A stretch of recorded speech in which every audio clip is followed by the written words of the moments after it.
우리 지난 시간까지 창세기를 통해서 야곱의 인생 여정을 저희가 이렇게 자세하게 보고 또 말씀을 따라서 같이 봤는데요.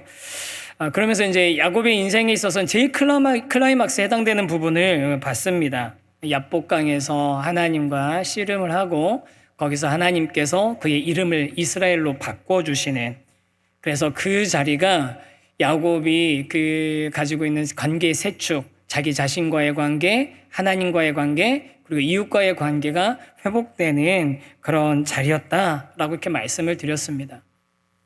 이렇게 좀 놀라운 회복이 일어난 거지 않습니까? 자신과의 관계, 하나님과의 관계, 이웃과의 관계, 이런 회복이 일어났는데, 그러면 그 다음에 야곱의 인생은 어땠을까요? 원래 동화 같은 데는 이 클라이막스를 딱 지나고 나면 그 다음에 나와야 되는 대사는 그건 뭐죠?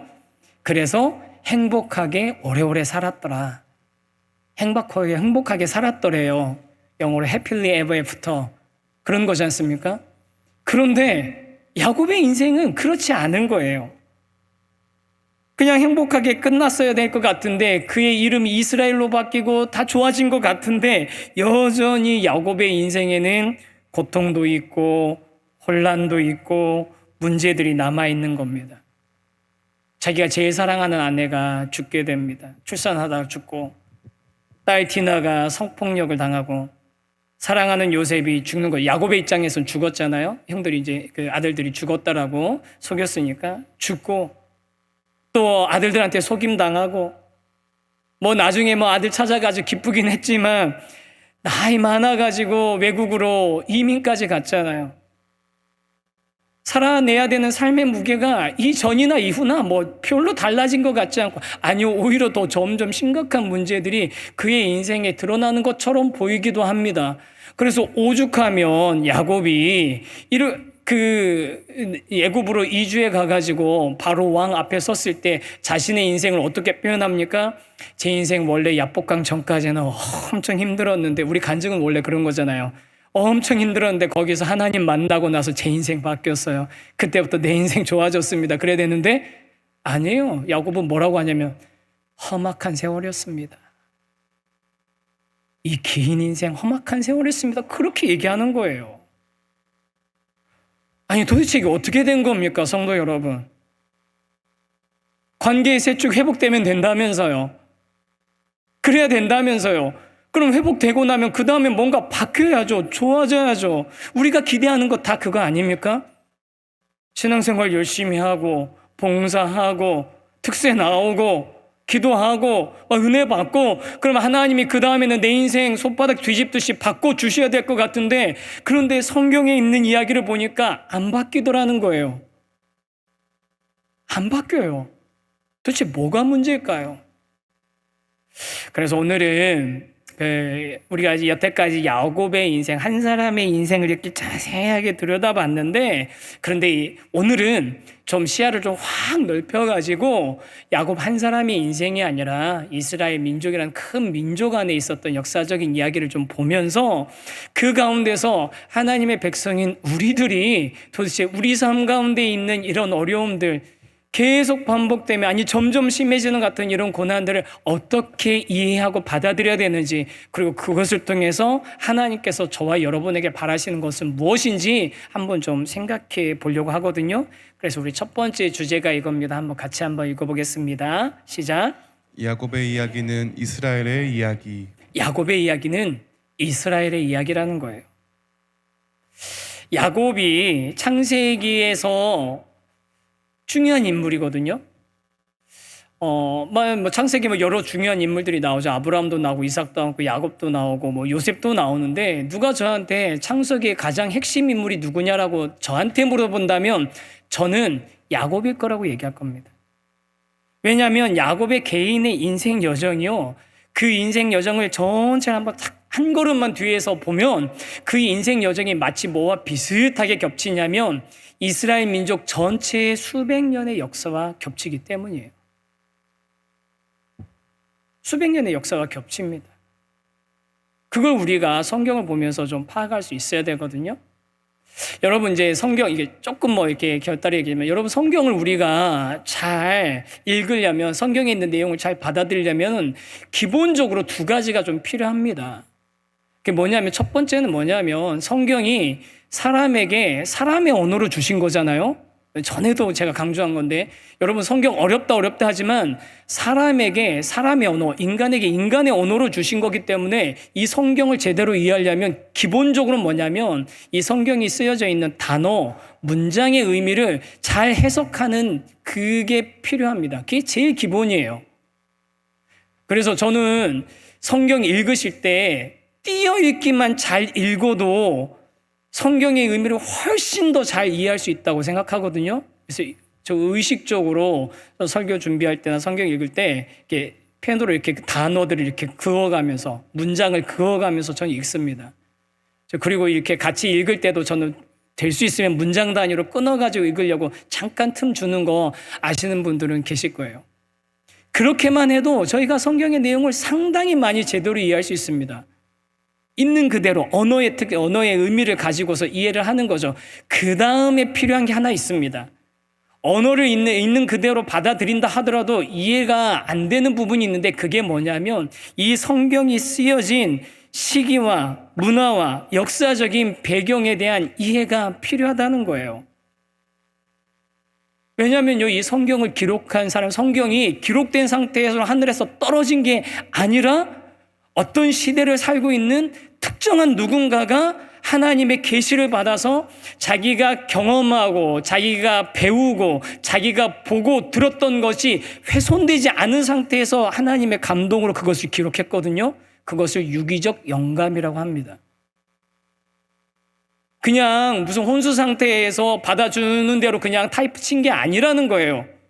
그 사람이 가지고 있는 경험, 생각, 이것들이 고스란히 활용되어져서 기록된 게 성경인데, 그렇다면 여러분, 이 성경이 쓰여져 있는, 쓴 그 사람이 어떤 상황에 있었는지, 그리고 이 성경을 최초로 받았던 사람들이 어떤 상황에 놓여 있었는지 우리가 이해하고 알 필요가 있다는 거예요. 그게 말씀을 제대로 이해하는데, 바로 이해하는데 굉장히 큰 도움이 됩니다. 그런 면에서 여러분, 창세기를 한번 생각해 보시죠. 그동안 야곱이란 사람 한 사람의 이야기를 우리가 자세하게 봤지만 떨어져서 보면 야곱의 이야기가 기록되어 있는 이 창세기는 누가 기록했습니까?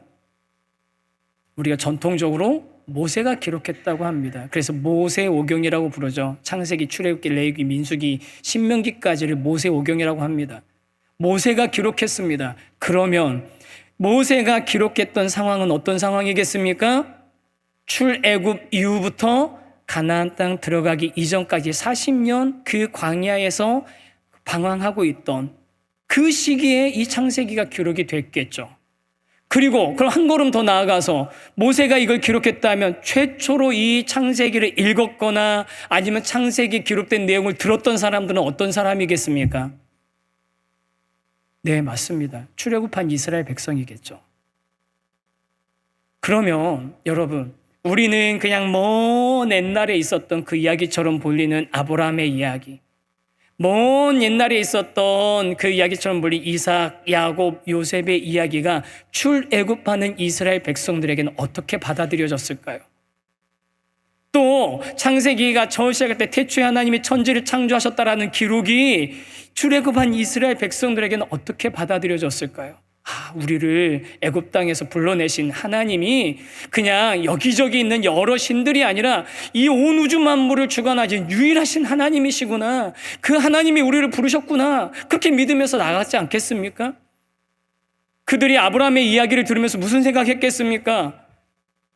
우리 몇 대 조상이 아브라함이구나, 이 생각으로 그쳐지지 않았겠죠. 왜 우리가 굳이 이 근방에 굉장히 많은 지역들이 있는데, 좋은 땅들이 많은데 하필이면 왜 우리는 가나안 땅으로 가야 됩니까? 왜 우리는 거기로 가야 되는 겁니까? 그 질문의 답이 아브라함에게서 나오는 거 아니겠습니까? 그런 같은 관점으로 야곱의 이야기는요, 출애굽한 이스라엘 백성들에게는요, 바로 자신들의 민족의 정체성을 찾고 진정 하나님의 백성이 되기 위해서 겪어가는 그런 여정으로 야곱의 인생이 보였을 것입니다. 여기 왜 그러냐면요. 보세요. 야곱이 자기가 태어날 때부터 하나님의 선택을 받았지만 그 선택받고 하나님의 복을 약속받았지만 그게 구현되는 게 쉽게 안 이루어지잖아요. 이스라엘 민족도 똑같거든요. 아브람 부르실 때부터 하나님이 내가 너로 큰 민족을 이루고 모든 나라와 민족들이 너를 통해서 복을 받게 할 거라고 했는데 무슨 복은커녕 우리 지금 노예 생활하고 있는데 간신히 도망쳐 나왔는데 하나님이 말씀하신 그 복이 이루어질 것 같지 않아 보이는 거예요. 야곱의 인생하고 똑같습니다. 야곱이 그 속여가지고서 그 삼촌네 집으로 갈 때 내가 가서 이 집에 가서 20년 지내야지 생각하고 갔겠습니까? 아니요. 잠깐만 피하고 돌아와야지 생각했는데 갔다가 20년이나 눌러 앉았잖아요. 이스라엘 민족이 애굽으로 갈 때 우리 잠깐 이 기근만 피하면 되겠다 하고서 갔다가 거기서 몇백 년 거기다 살다 온 거 아닙니까? 그러면서 거기서 가족도 생기고 재산도 많아지는 똑같은 일을 겪고 있는 겁니다. 개인이 겪었던 일을 민족이 겪고 있는 거예요. 또 무슨 일이 있었습니까? 거기서 출애굽할 때 어떻게 돼요? 야곱이 라반의 삼촌 라반을 몰래 도망쳐가지고서 나오잖아요. 그랬는데 그 뒤를 라반이 10일이나 쫓아와가지고서 기어이 붙잡아서 네가 가지고 있는 네 아내들, 네 재산들 다 내 거다라고 했던 것처럼 바로가 어떻게 합니까? 우여곡절 끝에 출애굽한 이스라엘 민족들 기어이 쫓아가서 말과 병거 가지고 가서 다시 잡아오려고 했었잖아요. 그러니까 야곱이라는 개인에게 일어난 일들이요 이스라엘 민족에게는 예사로 보이지 않는 겁니다. 왜요? 지금 우리 민족에게 일어나고 있는 일이니까요. 그래서 그런 일들을 보면서 이스라엘 민족은 야곱의 이야기를 통해서 그럼 하나님 야곱한테 이렇게 복 주시겠다고 하시고 아브라함한테 복 주시겠다고 하시고 이삭, 야곱, 요셉 뭐 다 복 주시겠다고 하셨던 그 복을 우리가 지금 받은 건데 약속대로 가는 건데 도대체 하나님 우리들 형편은 왜 이 모양입니까? 하나님 우리는 왜 이렇게 살아야 됩니까? 그런 질문이 생기지 않았겠습니까? 야곱의 인생이 야복강 사건 이후에 행복하게 살았더랍니다가 아닌 것처럼 이스라엘 민족도 출애굽한 이후에 행복하게 살았더랍니다라고 끝나지 않는 거에 문제가 생기는 겁니다. 출애굽만 하면 될 줄 알았더니 그 광야 기간 얼마나 길었습니까? 광야만 지나가면 될 줄 알았더니 가나안 땅 정복하는 거 얼마나 힘들었습니까? 가나안 땅 정복하면 이제는 될 줄 알았더니 그 다음에 일어난 그 시기는 사사기라고 모두가 자기 소견에 옳았던 시기랍니다. 사사기 지나 그럼 왕이 있으면 될 줄 알았더니 왕을 세웠더니 그 중에 개 중에 한 명, 두 명은 괜찮은 왕이 있었어요. 다윗 왕 한 명 괜찮은 왕이 있었죠. 솔로몬 왕 뭐 처음에는 괜찮았는데 뭐 금방 힘들어졌던 문제 많았던 솔로몬 왕도 있었고 그냥 뭐 솔로몬 왕 때에 그냥 안 좋은 정도가 아니에요. 그 아들 대선 어떻게 됩니까? 원래 나라가 하나였었는데 그냥 갈라져 가지고서 북이스라엘, 남유다로 다 갈라지는 겁니다.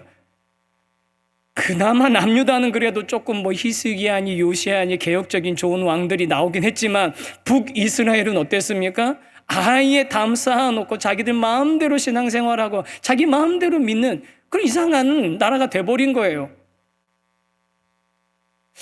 보시면 점점 좋아지는 게 아니라 어떻게 돼요? 점점 안 좋아져요. 점점 안 좋아져요. 그러다가 급기야 어떻게까지 되냐면요. 북이스라엘이 아시리아 제국에 멸망해 버립니다. 아수르에 멸망하고 나서 그 다음에 남유다가 다시 그 아수르에게 포위당하게 되는데 이때 히스기야라는 왕이 했던 이야기가 이스라엘 민족의 영적인 상태의 바닥을 보여주는 말이 있거든요. 이사야 37장 9절 말씀에 이런 얘기가 있습니다. 한번 같이 한번 읽어보겠습니다. 시작. 그들이 이사야에게 이르되 시기야의 말씀에 오늘은 환난과 책벌과 능욕의 날이라 아이를 낳으려 하나 해산할 힘이 없음 같도다. 네, 제가 들켜버렸습니다. 성경이 탁 나오면 제가 탁 이렇게 하는 건데 네. 여러분 이사야 37장 3절 한 번만 더 보여주실래요? 한 번만 더 보여주세요. 성경 말씀. 네. 환난과 책벌과 능욕의 나이라. 그러면서 뭐라고 합니까? 아이를 낳으려 하나 해산할 힘이 없도다. 이게 지금 이스라엘의 영적인 상태인 겁니다. 아이를 낳으려고 하는데 해산할 힘이 없대요.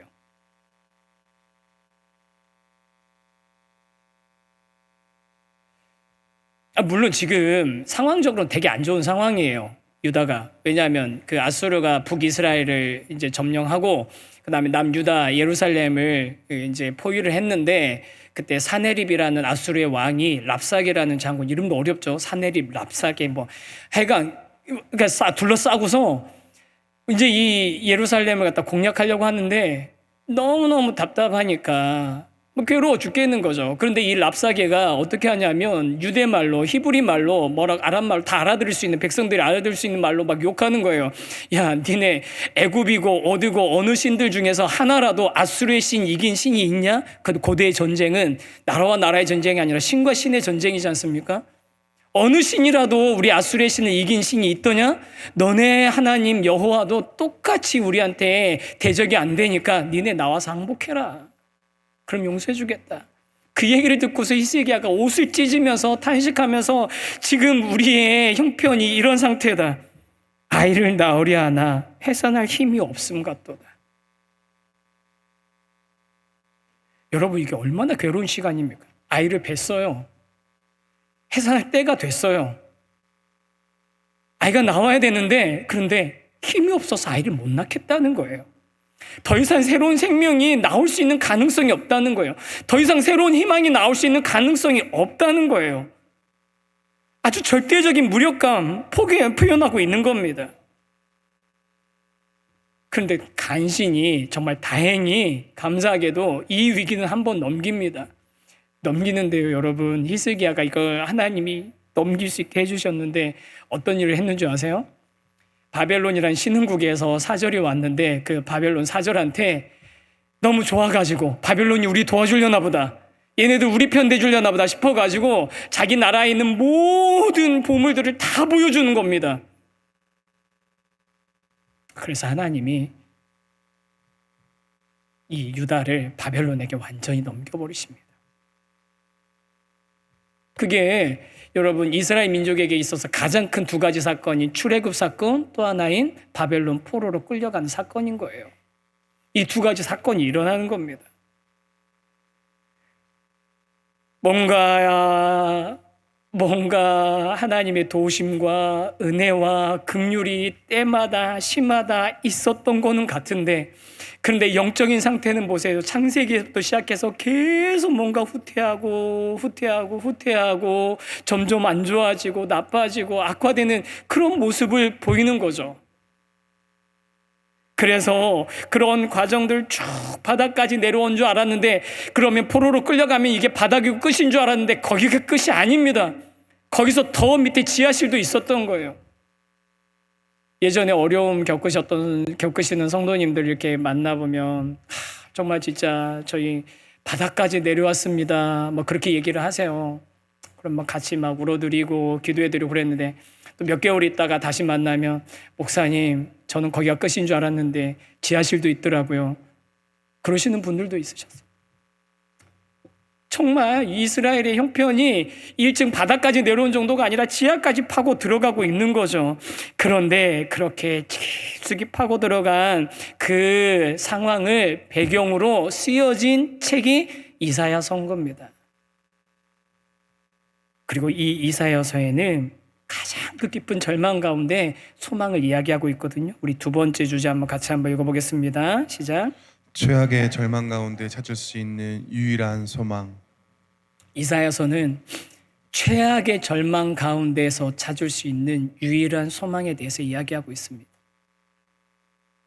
사실 이사야서는 읽기가 쉽지 않은 책이에요. 총 66장에 되는 긴 책이기도 하고요.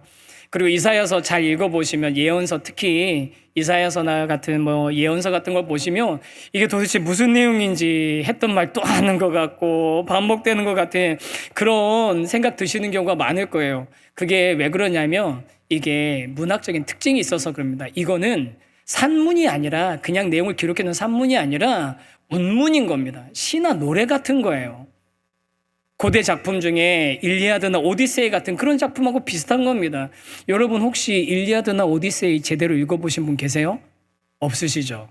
네.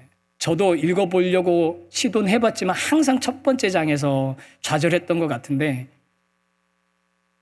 사실 쉽지 않습니다. 이게 읽는 게. 그래서 읽다 보면은 하나님이 심판을 얘기하셨다가 회복을 바로 얘기하시고 절망을 얘기했다가 소망이 나오고 하나님 막 책망하시다가 바로 뒤에 보면 위로하시고 소망을 주시고 그런 이야기가 왔다 갔다 하는 것처럼 보이는 이야기가 이게 노래 같은 거라서 그러는 거예요. 그러면 이렇게 복잡하고 어려운 이 이사야서를 그럼 우리가 어떻게 이해를 해야 되냐? 어떻게 읽어야 되냐?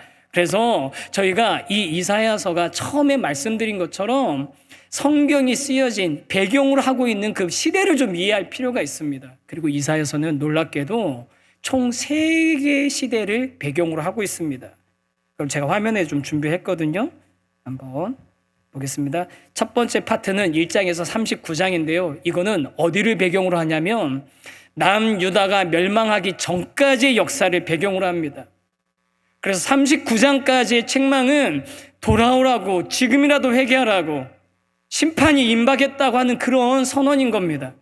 그리고 두 번째 파트는 40장에서 55장인데요. 이거는 언제 있는 사람들을 배경으로 하는 거냐면 망해버렸어요, 유다가. 그래서 바벨론으로 포로로 끌려간 겁니다. 포로로 끌려간 백성들 향해서 주신 말씀이 이사야 40장에서 55장입니다. 그리고 마지막 파트 세 번째는 56장에서 66장인데 그 바벨론에서 70년 만에 포로 귀환한 이스라엘 백성을 향해서 선포된 말씀이 이사야 세 번째 파트인 겁니다. 그러니까 민족이 해산할 때가 됐지만 힘이 없는 절망의 무기력의 상태에서 결국은 바벨론의 포로로 끌려가 버렸고요. 그렇게 포로로 끌려간 이스라엘 민족이 괴로워하고 힘들어하는 가운데 하나님이 말씀을 주시고 그들에게 회복의 이야기를 말씀해 주시는데 그런데 그 말씀을 듣는 이스라엘 백성들에게는 이 질문이 끊이지 않고 이어졌던 겁니다. 뭐냐면 하나님 도대체 왜 이렇게까지 하시는 겁니까? 하나님 백성인데 그냥 보호해 주시면 안 되는 거예요? 하나님 이스라엘 야곱한테 내가 너와 함께 싸우겠다고 네가 하나님 이겼다고 했으니까 그 다음부터는 그냥 승승장구 해주시면 안 되는 거냐고 눈 감아주시면 안 되냐고 엉망진창해도 그냥 사랑해 주시면 안 되냐고 그렇게 생각하는 그 마음이 끊이지 않을 수밖에 없는 거죠. 그러면서 하나님께서 그렇게 바벨론으로 포로 다 끌려가게 해놓고서 맨 마지막에 55장이 두 번째 파트 마지막이 55장까지라고 했잖아요. 맨 마지막에 하신 말씀이 오늘 읽었던 말씀인 거예요. 그래서 거기서 1절하고 7절에 이렇게 나오거든요. 1절 한번 읽어보겠습니다. 시작. 오라 너희 모든 목마른 자들아 물로 나아오라 돈 없는 자도 오라 너희는 와서 사 먹되 돈 없이 값 없이 와서 포도주와 젖을 사라. 7절도 읽겠습니다. 시작. 악인은 그의 길을 불의한 자는 그의 생각을 버리고 여호와께로 돌아오라. 그리하면 그가 긍휼히 여기시리라. 우리 하나님께 돌아오라. 그가 너그럽게 용서하시리라. 아멘. 하나님 왜 굳이 바벨론까지 끌려가게 하시고 온갖 고난과 절망, 수치와 좌절 다 겪게 하시고 이제서야 돌아오라고 이제야 받아주겠다고 너그럽게 용서해 주시겠다고 그러시는 거냐고요. 왜 그러시겠습니까? 여러분 우리 비슷한 질문 하나님 앞에 하지 않습니까? 하나님 나 이 고난 다 아예 당하지 않게 막아주시고 지켜주시고 피하게 해주셔야 되지 왜 이 고난 다 겪은 다음에 그 다음에 하나님 위로해 주시고 이 고난 다 고통 다 겪은 다음에 그 다음에 품어주시고 괴로움 다 겪은 다음에 그 다음에 우리 회복시켜 주시고 왜 그러시는 거냐고 도대체 하나님. 그런 마음 그런 생각 하신 적 없으세요? 이스라엘 민족이 딱 그런 마음일 겁니다. 그런데 여러분, 하나님 왜 그러시는 겁니까? 왜 그런 고난들, 고통들, 다 절망들, 수치와 좌절 다 겪은 다음에 이제서야 돌아오라고 하시는 겁니까? 그것은요, 이런 과정이 있어야만 진짜 소망이, 진짜 빛이, 진짜 생수가 무엇인지 알 수 있기 때문입니다. 그 박영선 목사님이라고 제가 신학생 때부터 많이 그 설교도 듣고 책도 읽었던 목사님 계신데, 요즘 이제 은퇴하셔가지고 하신데도 영왕성하게 활동하시고 요즘은 더 원숙해지신 것 같아요. 그분이 신학생들, 목회자들을 상대로 강의하셨던 내용에 이 이사야 두 번째 가운데 또막을 가지고서 설교하시면서 강의하시면서 이런 말씀을 하시더라고요. 신학생들 모아놓고 목회자들 모아놓고 하는 거예요. 인생에서 가장 잘한 일은 성공하고 잘 나갔던 시절에 이룬 업적이 아닙니다. 오히려 철없고 실력 없던 시절에 했던 오해와 원망, 후회가 나중에 더 깊고 풍성한 일을 만들어냈음을 알게 됩니다. 선배님이 이런 얘기 하시는 거죠. 잘하지 못했던 것이 다만 무익한 실패만은 아니었음을 깨닫게 되고, 그리고 그 자리에서 진정한 복음의 의미를 깊이 본인이 깨달으실 수 있었다는 겁니다. 실패 같고 잘못된 길 같고 말도 안 되는 것 같은 그런 일들을 통해서 하나님께서 우리를 구원을 인도하셨던 것처럼 우리 인생도 한 번 내가 회개했다고, 한 번 은혜 입었다고 그게 그냥 평생 끝까지 가는 게 아니라 끊임없이 그런 과정을 겪으면서 하나님 안에서 우리가 다듬어지고 그 복음의 의미를 진정으로 깨달아가게 된다라고, 그것을 볼 수 있는 안목을 가져야 된다고 말씀하시더라고요. 그러니까 여러분, 목마른 자들을 향해서 물로 나오라는 말씀은 목마르기 전까지는 생수의 가치를 모르는 이스라엘을 향한 하나님의 오랜 기다림이 담긴 말씀이었다는 겁니다. 다시 한번 말씀드릴게요. 목마른 자들을 향해 물로 나오라는 말씀은 목마르기 전까지는 생수의 가치를 모르는 이스라엘을 향한 하나님의 오랜 기다림이 담긴 말씀인 겁니다. 얼마 전에 강릉 심각한 가뭄이 있었잖아요. 그 조금만 더 길어지면 우리 교회도 좀 우리가 뭐 생수라도 좀 해서 보내야 되나 그 고민 막 하고 있는데, 마침 비가 내려가지고 두 번 비가 온 것 때문에 그 오봉 저수지인가요? 저수율이 한 40 몇 %까지 회복이 됐대요. 그래서 제한 단수하던 것도 이제 많이 풀리고 조금 좋아졌다고 하더라고요. 근데 아직도 부족하긴 하지만 좋아졌다고 하더라고요. 그런데 그 뭐 한 3일 전이죠. 그 비가 오니까 뉴스가 그 저수지를 비추는 그 뉴스를 하는데, 이렇게 어떤 사람이 강릉분이 이렇게 우산을 들고서 그 저수지 보면서 인터뷰를 하시는데, 그분이 이렇게 얘기를 하더라고요. 강릉에 살아오면서 내 인생 처음으로 이런 일 겪었습니다. 물이 이렇게 귀한지 몰랐습니다. 처음으로 이런 일 겪었습니다. 물이 이렇게 귀한지 몰랐습니다. 여러분, 가뭄이 되기 전까지는 물이 귀한지 모르는 게 인간인 겁니다. 저수지가 바닥을 드러내기 전까지는 그냥 맨날 설마 하면서 미루는 게 인간인 겁니다. 그게 야곱이고 그게 이스라엘이고 그게 저와 여러분인 거예요. 회개한 것 같은데, 깨달은 것 같은데 시간 지나보면 이전보다 오히려 더 악화되고, 안 된다고, 스스로 안 된다고요. 아무리 혼이 나도 그때뿐이지 그냥 다 각기 제 길로 가는 어리석은 양 같은 존재라고 성경이 이야기하고 있습니다. 그게 야곱의 이야기, 이스라엘의 이야기, 그리고 저와 여러분의 이야기인 겁니다.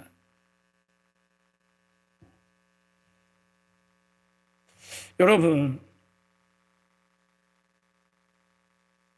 저는 이 말씀을 읽으면서 마태복음 5장을 다시 열어봤어요. 마태복음 5장에 우리가 잘 아는 팔복의 말씀이 있잖아요. 거기에 무슨 말씀이 있습니까? 의에 줄이고 목마른 자는 복이 있나니. 제가 아무리 생각해도 이해 안 되잖아요. 여러분 이해가 되십니까? 배고픈 게 어떻게 복입니까? 목마른 게 어떻게 복입니까?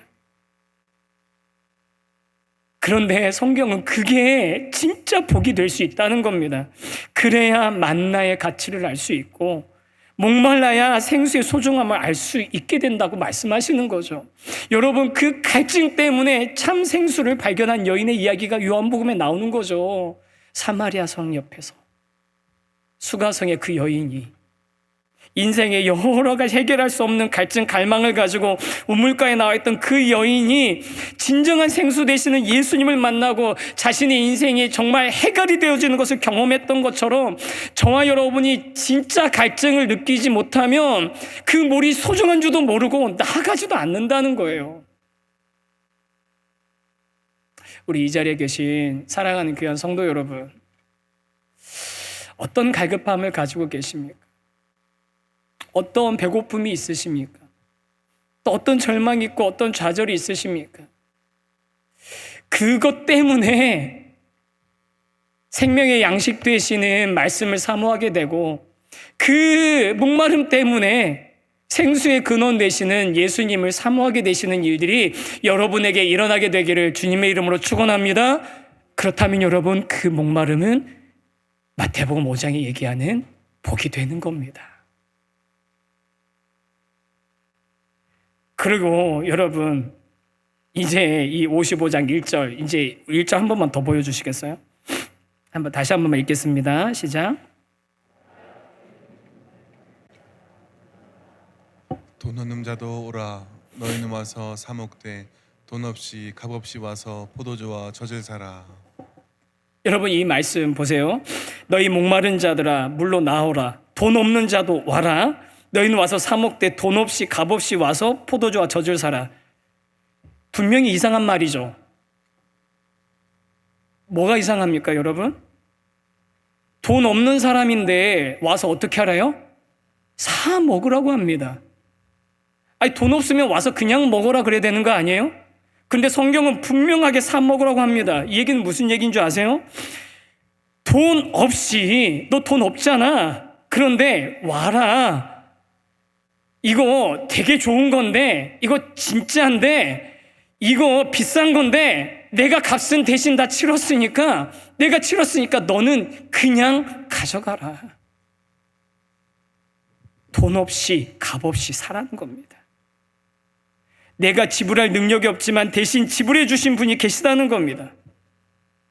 야곱에게도 이스라엘에게도 저와 여러분에게도 우리는 스스로 우리의 그 호수 저수지를 채울 능력이 없고 우리의 마음을 해결할 능력이 없고 우리의 배고픔을 해결할 능력이 우리 스스로에게는 없는데 그것을 해결해 주시는 대신 값을 치르고 그것을 우리에게 사주신 분이 있으시다는 거예요. 그분이 누구십니까? 예수 그리스도신 겁니다. 그분이 예수 그리스도신 겁니다. 그래서 이제 저와 여러분이 해야 될 게 무엇입니까? 그 목마름을 가지고 나는 빈손이지만, 나는 돈이 없지만, 나는 능력이 없지만, 내 안에는 스스로 그것을 해결할 방법이 없지만 그 목마름과 배고픔을 가지고 어디로 나가면 되는 겁니까? 우물가로 나가면 되는 겁니다. 주님 앞으로 나가면 되는 겁니다. 우리 귀한 우리 성도 여러분, 저는 이번 특별 새벽 부흥회가 그런 갈급한 마음을 가지고 주님 앞에 나아가는 그런 은혜의 발걸음이 되시기를 주님의 이름으로 축원합니다. 여러분, 제가 여러분께 뭐 드릴 수 있는 게 사실은 없어요. 저도 사실은 목마른 사람입니다. 저도 배고픈 사람이에요. 저도 하나님이 좀 채워주셔야 되고요. 저도 하나님이 채워주시지 않으면 버틸 수 없는 제 마음에 있는 이것을 해결할 수 없는 그런 존재입니다. 그래서 저와 여러분에게는 진짜 양식이 필요하고 진짜 샘물이 필요한 거, 생수가 필요한 겁니다. 이번 특별 새벽 부흥에 저와 여러분이 결단해서 그 자리를 향해서 나아가고 그 자리가 내 힘으로 채울 수 없는 하나님의 은혜가 내 존재에 채워지고, 근데 이거 한번 채워졌다고 해서 내 인생이 다 그냥 만사 오케이 되는 게 아니라 또 바닥을 드러낼 테지만 영원히 목마르지 않는 생명 되시는 그분께 계속 나아가서 그분으로부터 그 은혜를 공급받는 그 방법을 얻고 그 힘을 얻게 되는 그런 길을 알게 되는 그런 시간이 되기를 주님의 이름으로 간절히 축원합니다.